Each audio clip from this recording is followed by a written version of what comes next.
The church smelled of lilies and solemnity, the heavy fragrance curling through the air like smoke from a fire I had yet to see. I had believed today was the end, the final act of grief, a time to bow my head, shed the tears that clung stubbornly to my chest, and surrender to the silence. The polished floor reflected the muted sunlight spilling through the stained glass windows, each fragment of colored light fractured like my thoughts. I clutched the pew in front of me, knuckles whitening, trying to anchor myself in the ritual of mourning. But the ritual was shattered before it could begin. My phone vibrated, a sharp, intrusive tremor slicing through the sacred quiet. I pulled it from my coat pocket with hands that shook, a trembling that had nothing to do with grief alone. The screen glared at me with a message I was never prepared to see. I am still alive, trust no one. Time fractured. The whispers of condolences dissolved into a hollow echo. The soft rustle of black fabric faded to nothing, and faces blurred into indistinguishable masks. Each familiar figure, each friend, each relative became a potential conspirator in a lie so audacious it had crept past my understanding. My heart pounded, hammering against my ribs in a rhythm that seemed to mark both panic and awakening. Betrayal sank its claws deep into me, the cold sting of disbelief mixing with the heat of raw anger. The coffin, the flowers, the tear-streaked faces of family, had all of it been a stage? Was my life, my grief, manipulated for someone else's amusement? I pressed the phone to my chest, feeling its weight, its electric pulse syncing with the tremors of my own racing blood. The world had tilted. The ground beneath me had shifted, leaving me teetering between stunned vulnerability and a burgeoning cold calculation. I could feel my senses sharpening in the dissonance. Each glance around the hall, each subtle movement, each whispered exchange carried new meaning. Had I misjudged them all? Even my own eyes seemed suspect, filtering reality through a lens now fractured by mistrust. The priest's voice, once a comforting cadence, now struck like a metronome for chaos, each syllable marking time in a world where nothing could be trusted.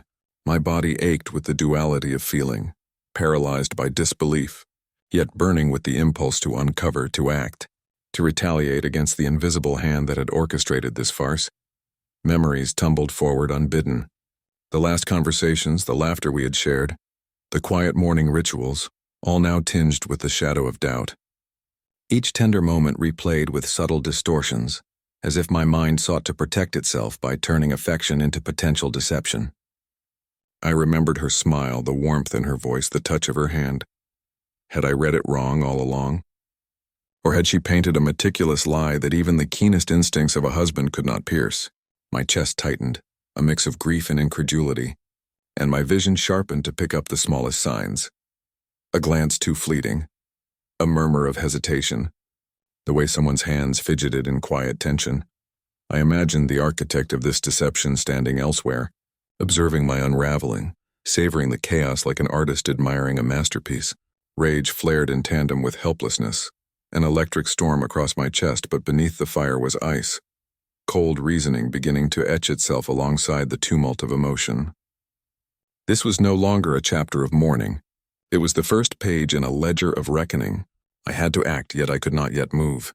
Every misstep would reveal my vulnerability. Every measured thought became a blade, slicing between grief and strategy, calculating the next move before emotion could claim me entirely. The stained glass windows fractured the sunlight, scattering shards of color across the pews, across my hands, across my mind. Each shard seemed to catch fragments of faces, familiar, trusted, yet suddenly alien. My pulse accelerated, each beat a drum summoning vigilance, each breath a reminder that the past could no longer be relied upon. The whispers of those around me, their subtle shifting, the gentle rise and fall of their voices became cues, micro-signals that might betray allegiance or deceit. I scanned the room, aware that my instincts were all I could trust, that the familiar had become foreign, that every gesture held potential treachery. I replayed every detail of the past week. The funeral, the coffin, the tears. I had assumed all of it was final, sacred, complete. But now each moment felt staged, each expression a mask. The dichotomy of my state was stark, heartbroken yet calculating. Fear mingled with clarity. A plan began to crystallize. Not a plan of vengeance yet, but one of understanding, of uncovering, of tracing the threads of deception back to their source. Every nerve in my body attuned to the hall, to the people, to the echoes of grief that might conceal ulterior motives. I was the victim, yes, but I was awakening to the role of detective, strategist, observer of shadows in the light of morning. Time dilated.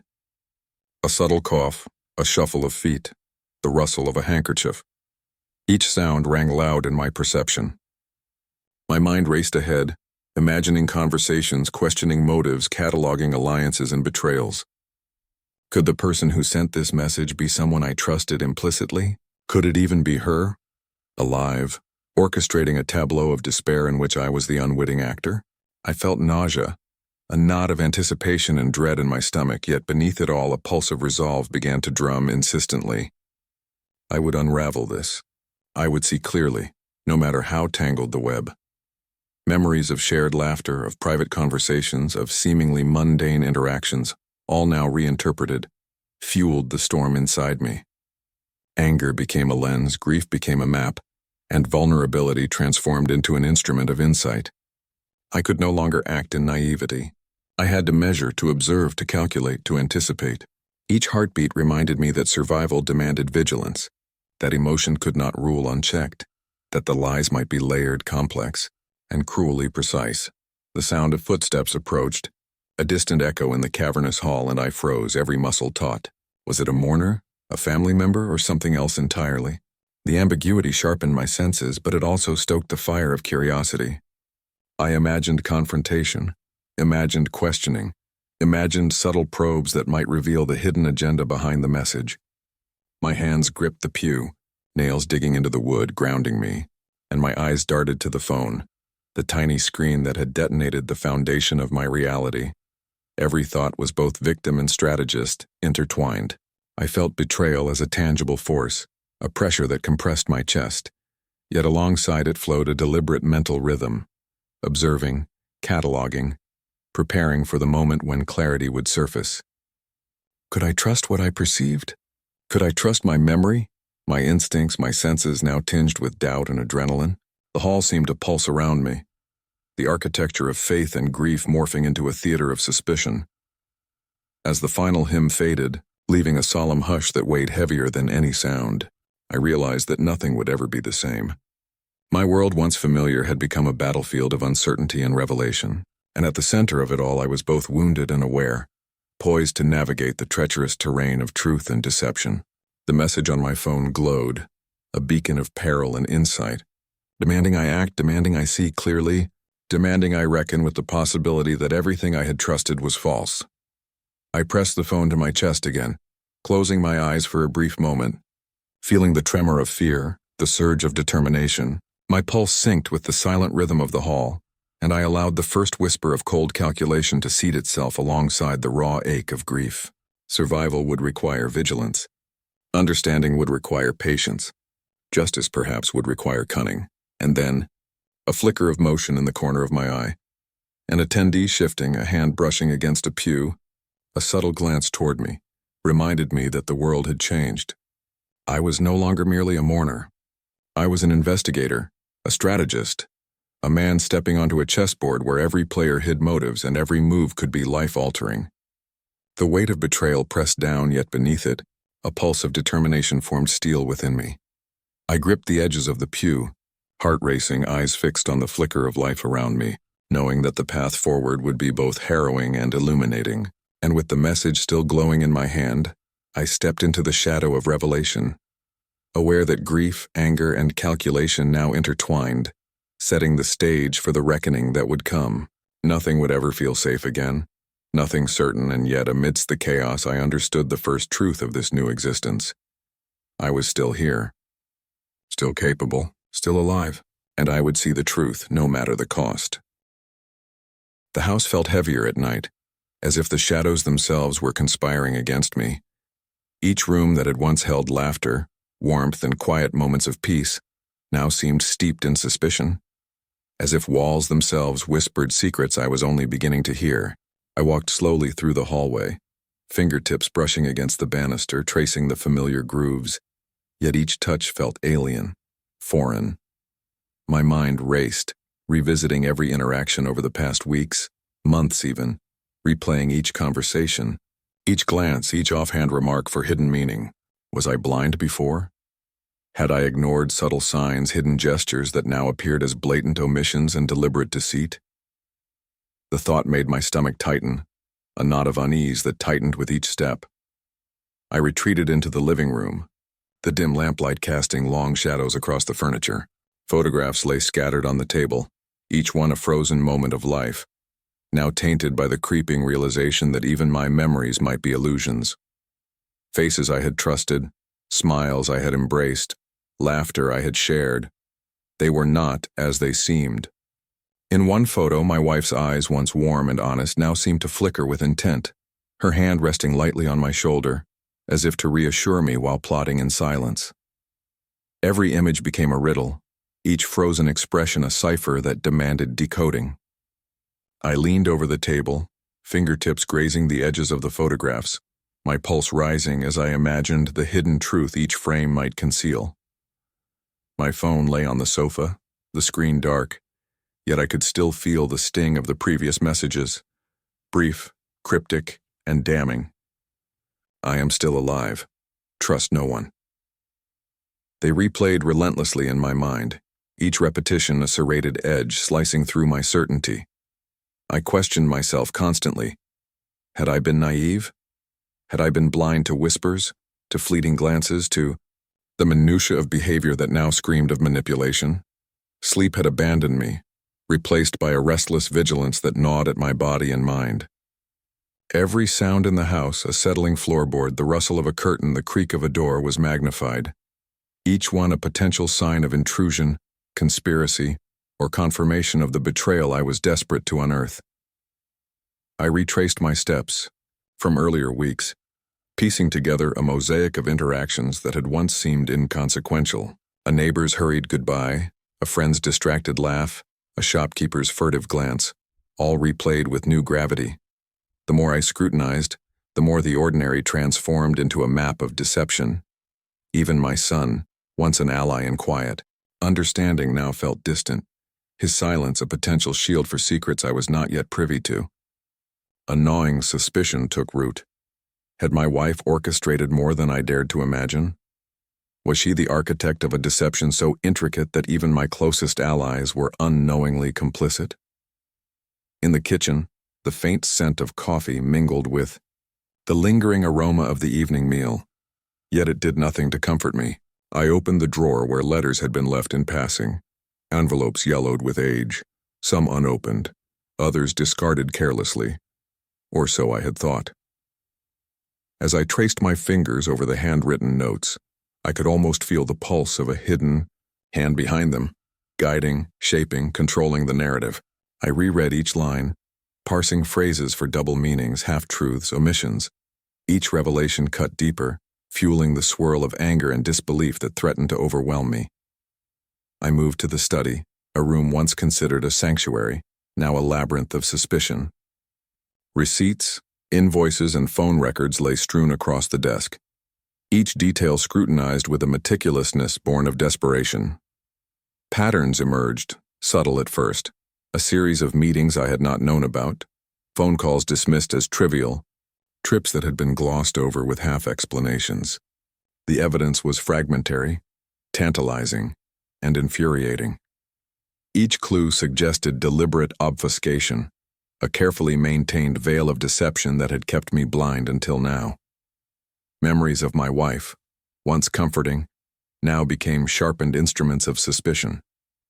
Her laughter, previously a balm to my days, now resonated with echoes of irony, as if mocking the trust I had placed in her. I recalled conversations that now felt scripted, questions deflected with practiced ease, apologies given with rehearsed solemnity. The realization stung. The life I had assumed was real had been a stage, and I had been an unwitting participant. My grief twisted, now intertwined with rage and the cold precision of emerging strategy. I needed answers, yet the path to them was fraught. Every familiar face, every corner of the house, every memory became a potential trap. I could not trust instinct alone. My mind became a laboratory, dissecting interactions, cataloging behaviors, assigning probabilities to intentions. Nights, became long, sleepless vigils haunted by fragments of memory and the echo of my own heartbeat. I moved silently through the rooms, imagining scenarios, rehearsing confrontations, gauging the reactions of unseen observers. Every shadow held possibility. Every whisper carried consequence. A sound at the half-open door drew my attention, a faint shuffle that made my muscles tense. I froze, heart pounding, eyes narrowing. Was it the wind? A creaking hinge? Or had someone followed me, tracking my investigation, testing my resolve? I gripped a photograph tightly, the edges pressing into my palms, a grounding force as my mind ran through every contingency. My breath was shallow but steady, each inhale a measure of control, each exhale a release of mounting tension.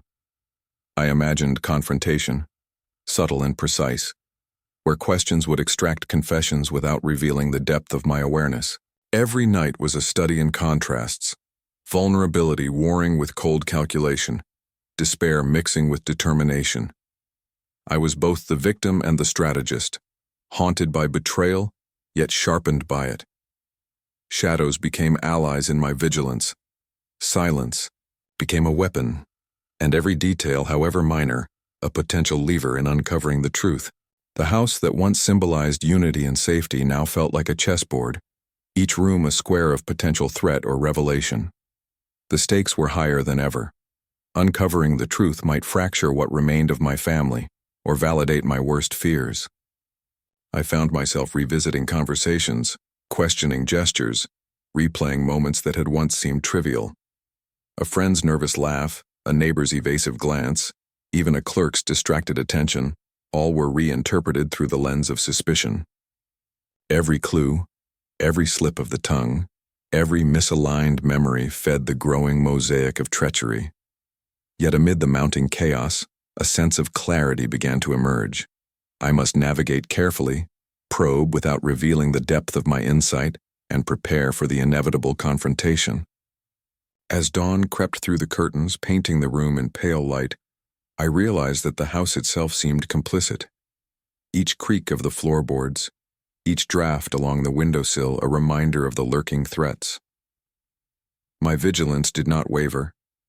My strategy crystallized in the quiet moments between fear and insight. The daughter-in-law's network of influence, the alliances hidden beneath polite smiles, and the subtle manipulations that had gone unnoticed, now stood illuminated in my mind's eye. Every step I would take next needed precision, patience, and the careful balance of outward composure and inward calculation. A whispered conversation floated through the corridor, a fragment of sound casual yet loaded with meaning. I stopped, every sense alert, listening to the cadence of voices that betrayed secrecy. My pulse quickened, every instinct screamed that the web of deceit extended further than I had dared imagine. I considered my options, the risks of exposure versus the necessity of discovery. The house, with its familiar corners and hidden alcoves, had become a terrain where every movement could trigger revelation or invite danger. I retreated to the study, reviewing photographs, receipts, and notes once more. Patterns reinforced themselves, hints became evidence, and the narrative of betrayal formed with relentless clarity. My emotions, sharpened like a blade, cut through the fog of confusion. I felt a mixture of sorrow, anger, and exhilarating determination, a triad that propelled me forward despite exhaustion. The shadows of deceit, once indistinct, now had form and dimension, and I would confront them with the cold precision that my heart had learned to temper with grief.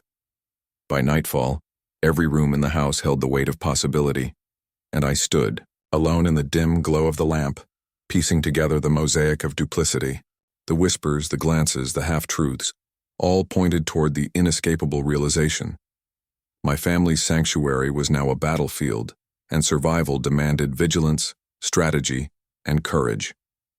The final note arrived silently, slipped under, the door unsigned, a reminder that the next revelation could strike at any moment. My pulse tightened, anticipation coiling like a spring within me as I understood fully that trust was a fragile construct, and deception its most insidious adversary. The house that had once symbolized comfort and unity now harbored shadows in every corner. Each room whispered secrets I had yet to uncover, Every familiar face became a question mark, and as I held the photograph in my trembling hands, heart racing, eyes sharp with resolve, I knew that the pursuit of truth would demand everything I possessed and perhaps more. The night deepened, and with it, the weight of revelation settled over me.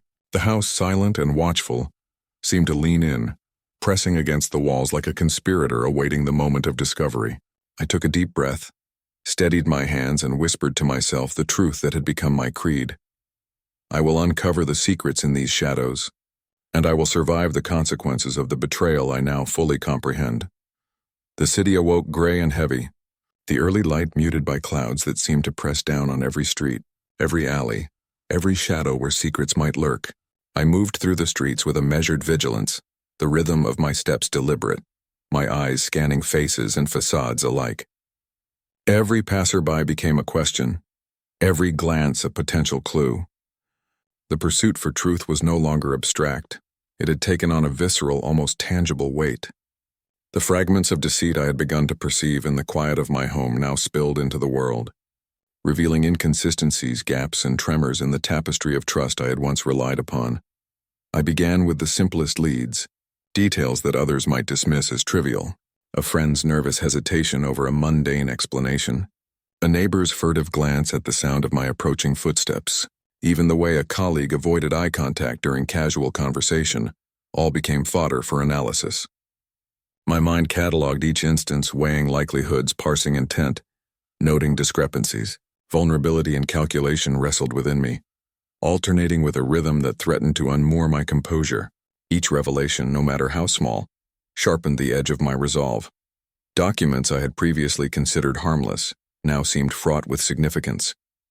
Dates misaligned, signatures bore subtle differences, and the tone of written communication hinted at a careful orchestration of deceit. I cross-referenced every detail, aware that any misstep could mislead me down a false path or worse, alert others to the depth of my scrutiny. With each piece of evidence, my heart both sank and surged. Grief mingled with determination. Betrayal fused with strategic resolve. The city around me seemed alive with possibility and danger alike, each shadow a potential witness, each whisper a concealed threat. I revisited conversations that had once comforted me, replaying the cadence of voices and the inflection of words. Friends I had trusted, confidants I had relied upon, even family members. Their intentions became layered with ambiguity. Could I trust what I had perceived? Or was my mind, sharpened by grief and suspicion, exaggerating the motives of those I once considered loyal? Every glance, every hesitation, every micro-expression became a potential thread in a web I was determined to unravel. The duality of my emotions, wounded vulnerability and cold calculation, was a constant companion, urging me forward even as it threatened to fracture my focus. As I gathered small pieces of information, I began mapping patterns, tracing connections, constructing a network of behaviors and interactions that revealed a subtle but unmistakable truth. Betrayal was closer than I had ever imagined. Those I had trusted implicitly, those whose presence had once been comforting, were implicated, whether through omission, evasion, or deliberate concealment. The realization struck with the force of inevitability, and yet a spark of exhilaration ignited within me. Knowledge, as dangerous as it could be, was power, and the hunt was no longer abstract, it was intensely personal. I moved with care, knowing that any overt action might tip my hand. Observation became a skill honed to perfection. I noted the tremor in voices when I questioned certain topics, the subtle tightening of fists, the fleeting glance toward a hidden confidant. Each small inconsistency reinforced the notion that a grander scheme was unfolding, one that required patience, precision, and unwavering vigilance. My own heartbeat became a metronome of suspense, each thrum a reminder that the stakes were higher than ever. Mistakes could be catastrophic. Discovery could lead to confrontation that I might not yet be ready to endure. In the quiet of my apartment that evening, I spread documents, photographs, and notes across the table, each element scrutinized with obsessive attention. Patterns emerged, some subtle, some glaring. There were discrepancies in timelines, contradictions in alibis, and variations in accounts that could not be explained by memory alone. My pulse quickened as the realization set in. Someone close, someone intimately familiar with the inner workings of my life, had manipulated reality, carefully orchestrating situations to obscure the truth. The magnitude of betrayal threatened to unseat me, but beneath it all a cold clarity took hold. I would confront this web thread by thread, yet I would do so with calculated restraint. The night deepened, the city outside indifferent to my turmoil. Streetlights flickered through the window, casting fragmented patterns across the walls, shadows that seemed to mimic the hidden truths I pursued. I traced the trajectory of each clue, replayed every conversation, and imagined countless scenarios, rehearsing questions and anticipating evasions. Vulnerability and strategy intertwined, creating a tension that tightened my chest and sharpened my senses. I was no longer merely searching for facts. I was navigating a psychological minefield, every step fraught with peril, every revelation a potential turning point. A seemingly innocuous piece of correspondence arrived, slipped under the door with the quiet menace of an unsigned note. My eyes scanned the lines, each word carefully measured, the handwriting unfamiliar, yet the implication undeniable. Someone was aware of my investigation. Someone capable of monitoring, influencing, and manipulating outcomes. The weight of this knowledge pressed on me, demanding immediate attention while simultaneously cautioning patience. I felt a surge of adrenaline, the sharp edge of fear tempered by the clarity of resolve. Each decision now carried greater consequence, each observation potentially revealing the identity of those orchestrating the deception. I began to consider allegiances, old alliances, and the shifting loyalties that now defined my world. Friends, family, neighbors, all potential actors in this silent drama. Who could be trusted? Who would falter under scrutiny? And who perhaps had been complicit from the very beginning? My mind cycled through scenarios with surgical precision, weighing outcomes, estimating probabilities, and preparing for confrontations that might reveal truths I was not yet ready to face. The emotional stakes were immense. The consequences of misjudgment could be devastating, yet the pursuit of justice demanded clarity and courage. Through the darkness, I replayed the final moments with my wife. The quiet gestures, the smiles that now appeared rehearsed, the subtle tensions that had gone unnoticed. Every memory became a potential clue, each overlooked moment a thread in a tapestry of deception. The realization of her possible orchestration unsettled me. Grief mingled with a rising tide of suspicion, threatening to overwhelm reason. Yet I anchored myself in strategy, reminding my mind that every action must be measured, every confrontation carefully timed. Emotional intensity fueled my vigilance, but precision governed my responses. Hours passed, the quiet punctuated only by the soft hum of the city and the distant siren that reminded me of the world outside. I revisited notes, documents, and photographs repeatedly, triangulating information and cross-referencing accounts. Patterns solidified. Discrepancies pointed toward hidden collusion, silent manipulation, and deliberate concealment. The hunt was no longer abstract. It was intimate, dangerous, and immediate. Each revelation tightened the coil of suspense, heightening my focus and sharpening my emotional edge. By the first light of dawn, I understood the full scope of the challenge. Trust had been fractured, alliances were uncertain, and the shadows of deceit loomed closer than I had anticipated. Yet I was resolved, vulnerable but vigilant, wounded yet calculating, grieving yet empowered.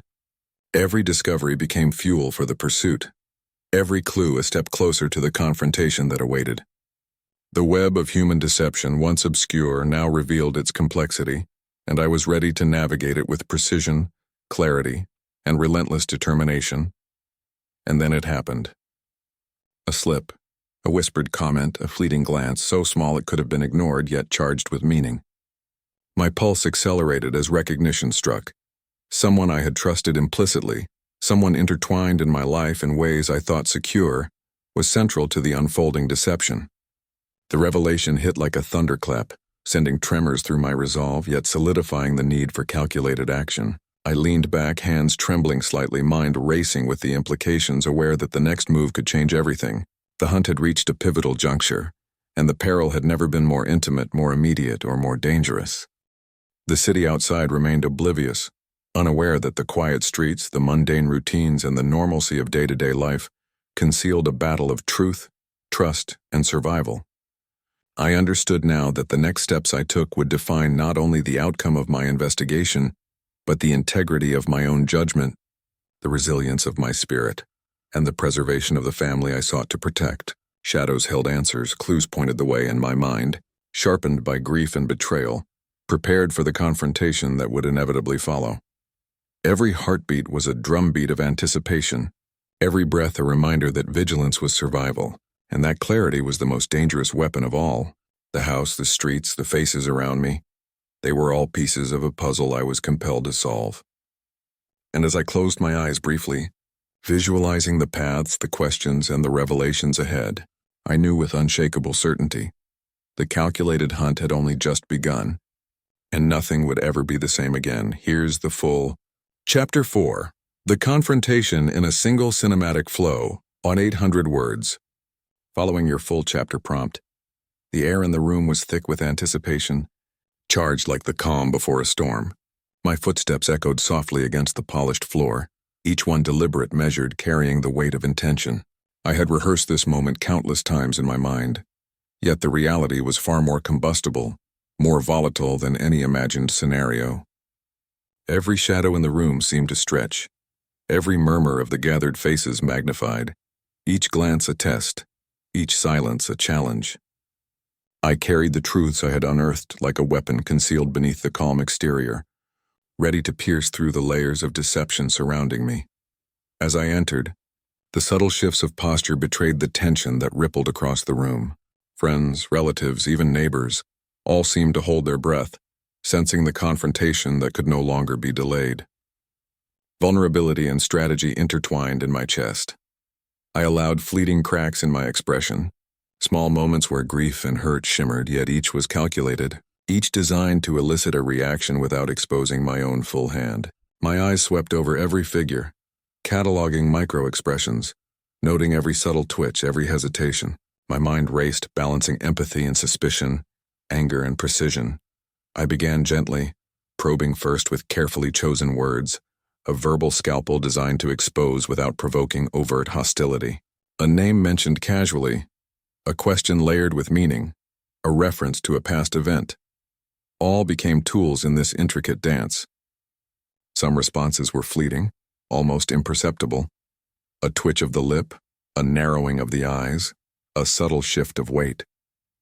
Others were louder, gasps and stammers, each revealing cracks in the facade people had meticulously constructed. The interplay of observation and reaction was intoxicating, heightening every sensation, every heartbeat, every pulse of adrenaline within me. Memories surged unbidden, snippets of past trust, intimate conversations, shared laughter, moments I had believed were genuine. Each recollection now carried the potential for betrayal, shadows cast where light once seemed certain. The daughter-in-law's audacity became a prism, refracting my understanding of the family's dynamics into a spectrum of duplicity I had never fully perceived. I measured each breath, each glance, each subtle gesture, weighing the cost of revealing too much too soon against the danger of letting deception persist. I paced mentally through every scenario, considering confrontations that could rupture the fragile veneer of civility, debates that might expose hidden alliances, and questions carefully posed to coax confessions from those who had hidden behind silence. Vulnerability was a weapon I wielded with precision. Anger simmered beneath the surface, a tide controlled by strategy and the meticulous calibration of timing. Each micro-moment of hesitation in the room became a revelation in disguise, a thread waiting to be pulled to unravel the tapestry of lies. As the confrontation deepened, the room seemed to compress, the walls echoing not just sound, but the emotional weight of secrets laid bare. I forced the air to stillness, allowing the tension to thrum through each participant until the quiet became a stage for exposure. One slip, one faltering voice, one tremor of the hand. These were the cracks I sought, the points at which truth might spill over. I let my gaze linger unflinching on each face, conveying both patience and insistence. The emotional calculus was delicate. Reveal too soon and I might lose control. Delay too long and deception might harden into untouchable armor. Then the first confession arrived, quiet, almost hesitant, a whisper more than a declaration. Eyes widened, lips trembled, voices faltered. The ripple passed across the room like a low hum of inevitability, the energy shifting from cautious restraint to an almost palpable tension. I allowed myself a subtle tightening of the jaw, a slight narrowing of my gaze, a silent command that the stage was set, that the consequences of concealment were now unavoidable. Vulnerability and authority blended seamlessly as I guided the narrative, letting truth surface naturally, yet under the pressure of scrutiny and expectation. Each revelation unspooled layers of deception, each word carrying the weight of betrayal and the sting of recognition. I observed not only what was said but what remained unspoken. The hesitation, the avoidance, the brief but meaningful glances exchanged in corners of the room. The daughter-in-law's role crystallized, no longer just audacious but central to the orchestration of chaos, her motives entangled with allies I had never suspected. The room became a tableau of tension, each participant both witness and actor in the unfolding drama. My heart raced as the crescendo built. Anger surged but remained tempered by calculation. I allowed moments of pause, letting the silence amplify every confession, every slip of the tongue, every micro-expression. Shadows of grief flickered behind my eyes, reminders of the personal cost. Yet each beat of my pulse reinforced clarity, resilience, and resolve. I was not merely exposing deceit. I was reclaiming narrative control, orchestrating justice, and asserting the moral and emotional authority that had been eroded by betrayal. The climax approached with the inevitability of a gathering storm. A final piece of evidence, a letter left carelessly on a table, a photograph revealing a hidden alliance, a whispered admission overheard, shifted the energy completely. Gasps filled the room, silence deepened, and all eyes turned to the figures at the center of the revelation. I felt the full weight of my own emotions. Grief, fury, relief, vindication, and sorrow interlaced into a single combustible current. Yet I maintained control, the cold calculation within me balancing the raw emotional surge, directing it with precision. Time itself seemed to stretch. Each second was heavy, each glance electric. The room held its collective breath, as if aware of the fragile equilibrium between chaos and order. I navigated the moment with care, pushing, prodding, observing, letting truth surface with increasing clarity. Confessions began to cascade, one revelation triggering another like dominoes falling in a meticulously set chain. Each admission peeled back layers, exposing not just action but intent, not just deception but motivation, not just betrayal but the human vulnerability that had fueled it. By the end, the tableau was transformed. What had begun as an intimate confrontation now carried the weight of public reckoning, the echoes of personal betrayal resonating through every face, every posture, every whispered reaction. I stood at the center, wounded yet unbroken, grief and strategy entwined within me, observing the fallout, cataloging reactions, and noting the irreversible changes in relationships, trust and perception. And yet, even as the room exhaled, even as confessions settled like dust in the corners, I felt the lingering tremor of uncertainty. Who among them could still deceive? Which truths were only partially revealed? My mind, sharpened by grief and calculation alike, recognized that this confrontation was a turning point, not a conclusion. Every lesson, every micro-expression, every subtle shift in allegiance had been recorded, cataloged, and integrated into the strategies that would govern the next phase of action. The final moments held the weight of suspense, a quiet, simmering anticipation. I pressed my hand to the edge of the table, knuckles whitening, breath shallow, eyes scanning the assembled figures. The daughter-in-law, once audacious and unflinching, now bore the tremor of accountability, her defiance tempered by the undeniable force of truth. And as I stepped back, a silent observer of both human frailty and calculated justice, I realized that while exposure had been achieved, the ramifications would continue to unfold, each revelation casting longer shadows, each confession shaping futures. The room exhaled collectively, yet the tension remained, a taut line between what had been revealed and what was yet concealed. My pulse slowly synchronized with the rhythm of accountability, a drumbeat of control and emotional clarity. I understood in that suspended moment that victory was not absolute. Resolution was partial, and the human heart, with its capacity for deception and love, for betrayal and forgiveness, remained a labyrinth I would continue to navigate. Shadows lingered in corners, whispers still clung to walls, and the final piece of the puzzle, the ultimate reckoning, was yet to come. The first rays of morning light cut through the blinds like quiet instruments, casting stripes of warmth across the floor. yet they did little to soften the chill that lingered in my chest. I had walked through fire, through nights haunted by whispers and shadows, and yet I stood here amid the fragments of a life fractured and rebuilt. The revelations, confessions, and betrayals of the past days had left their marks, etched deep into my psyche, but they had not broken me. Instead, a fragile clarity had emerged, a delicate equilibrium between grief and calculation, sorrow and resolution, vulnerability and resilience. I sank into the worn armchair by the window, the faint scent of old paper and ink curling around me like a memory. The letters I had gathered, scattered across the desk, bore testimony to choices made, mistakes committed, and truths finally revealed. My fingers traced the folds of each one, feeling the tactile history, the weight of human imperfection pressed into the soft fibers. Some letters whispered of love once tender, now twisted into secrecy.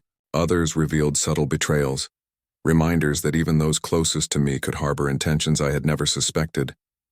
Each detail, each crease, each inked line became a measure of insight, and I allowed myself to read, to reflect, and to reconcile with what had transpired. The room, quiet save for the gentle creak of the old wooden floor beneath my chair, seemed to breathe with me. The sunlight, soft yet insistent, illuminated not just the pages but the contours of my face, highlighting the traces of fatigue, lines carved by sleepless nights, and the subtle tension of lingering anger and sorrow. I closed my eyes briefly, allowing the memories to wash over me. The chaos of confrontations, the whispered confessions, the palpable tension in rooms now emptied of deceit, and the weight of each decision that had brought me to this point. And yet beneath the emotional residue, there was a calm, a stillness that spoke not of resolution alone but of understanding, the quiet acknowledgement that the path forward demanded vigilance, yet could also embrace acceptance. Forgiveness, I realized, was not a gift to those who had wronged me. It was a reclamation of my own peace. The sting of betrayal remained sharp and precise, yet it no longer dictated my steps. Each act of deception had been weighed, catalogued, and accounted for, but I did not allow bitterness to calcify into hatred. I could acknowledge the malice, the audacity, and the pain, while still choosing the contours of my response.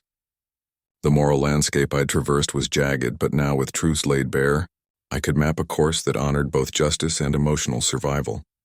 I rose and moved toward the window, the city outside awash in muted golds and soft blues of early morning. From this vantage, the chaos of the previous days seemed distant, almost dreamlike, yet I knew better. The city streets, indifferent and sprawling, had been witness to my vigil, the silent charting of intentions and the calculated observation of those around me. Each step I had taken, each glance noted, each whispered conversation replayed in my mind, reaffirming the lessons learned: trust cautiously, observe meticulously, and let emotion guide without governing action. Even as the world outside carried on oblivious, I felt the echoes of confrontation still vibrating in my chest. The daughter-in-law's defiance, once audacious and incendiary, now appeared measured against the inevitable repercussions of exposure. My family's dynamics had shifted irrevocably. Alliances had been tested, boundaries redrawn, and yet through the pain, through the rawness of betrayal and revelation, I recognized a rare clarity. I could now differentiate between acts of malice and errors born of ignorance, between intentions carefully concealed and impulses poorly restrained. The discernment gained was as vital as the truths uncovered. It was a shield and a compass, both guiding and protecting me as I ventured forward. The letters, photographs, and fleeting reminders of past conversations became a silent chorus, each artifact echoing its unique cadence of emotion. I lingered over one photograph in particular, edges frayed, depicting a fleeting moment of genuine warmth now tinged with irony. I allowed a small, almost imperceptible sigh, the kind that carries both sorrow and relief. This recognition of love intertwined with deceit, of loyalty shadowed by ambition, was not just acknowledgement but a cornerstone of the reconciliation with my own conscience. I realized that understanding rather than punishment would be my lasting measure of peace. A cup of tea, brewed in quiet ritual, steamed gently beside me. The fragrance, earthy and comforting, grounded me in the present, a tactile reminder that even amid turbulence the mundane carried its own subtle sanctity. I traced the curling wisps of vapor with my eyes, letting them mirror the transient nature of human strife. Each sip was measured, deliberate, a meditation upon the journey traversed. Grief and clarity mingled in the quiet, and I allowed myself to feel both fully, without haste, without judgment. The space between sorrow and acceptance was narrow, yet in it lay the foundation of resilience. I revisited conversations, not to relive the betrayal, but to understand it. The micro-expressions, the fleeting hesitations, the subtle shifts in tone. Each now had context, and in that context lay the essence of insight. I understood the motives, the pressures, the fears that had guided each action, and while understanding did not erase pain, it imbued me with perspective. My strategy, once outwardly focused on exposing deceit, now included internal calibration. How to carry forward without succumbing to bitterness. How to let justice temper emotion rather than inflame it. The sun climbed higher, casting longer shadows across the room. I observed the interplay of light and darkness, recognizing it as a metaphor for the duality of human nature I had confronted. Benevolence and malice, vulnerability and calculation, love and betrayal. Each shadow became a reminder of caution, each illuminated corner a space for hope. The house, once a stage of confrontation, now resonated with possibility. I could walk through its halls with confidence, carrying the lessons of exposure as armor, yet leaving room for trust to bloom where it could. As hours passed, I allowed myself to plan quietly, not for revenge but for restoration. The delicate balance of family relationships, the ethical obligations of guidance and protection, and the necessity of emotional boundaries became central. I realized that true authority derived not from fear or dominance but from insight tempered by empathy. The weight of decisions now rested comfortably on my shoulders, guided by reflection rather than impulse. The chapter of confrontation had closed, yet its emotional resonance lingered. I revisited old letters one last time, feeling the texture beneath my fingers, inhaling the faint scent of ink and paper. They were not merely documents but relics of human fragility, of trust and error intertwined. I allowed a small reflective smile, acknowledging the endurance required to navigate this labyrinth. My heart, though scarred, felt lighter, not unburdened but tempered, capable of measured compassion and discernment. Even as the day drew to a close, a quiet vigilance remained. Shadows in corners and faint echoes of past actions reminded me that life's complexities would continue to unfold. Yet I felt fortified, emotionally and morally capable of facing the uncertainties ahead. The fusion of experience, strategy, and emotional clarity formed a foundation from which I could navigate the ongoing intricacies of human interaction. The balance between caution and openness, grief and resilience had been recalibrated, allowing me to move forward with agency and dignity. Finally, as sunlight softened into the mellow hues of late afternoon, I looked out across the familiar landscape of my home, aware that the past would not fade entirely, but its sting was now contextualized. Lessons had been learned, truths exposed, betrayals reconciled in the court of understanding, and personal victory asserted, not through dominance or spectacle, but through reflection, courage, and moral reckoning. A quiet smile touched my lips as I accepted that the journey, though arduous, had rendered me stronger, wiser, and more attuned to the intricate dance of trust, loyalty, and human imperfection. And as I set down the last letter and allowed the room to settle into peaceful quiet, a lingering tension remained, a reminder that vigilance is never complete, that shadows always exist, and that even in the resolution of chaos, life will continue to test resilience. I breathed deeply, allowing both gratitude and somber reflection to fill me, acknowledging that the path forward, though uncertain, was mine to traverse with integrity, insight, and the quiet strength of someone who had endured, observed, and survived. The chapter closes gently, not with triumph or fanfare, but with the stillness of resolved purpose. I had navigated deception, confronted betrayal, and emerged tempered yet unbroken, carrying forward the clarity, wisdom, and emotional fortitude earned through fire. The room, quiet and sunlit, bore witness to this personal reckoning, a sanctuary of reflection where the past lingered but no longer dictated the future.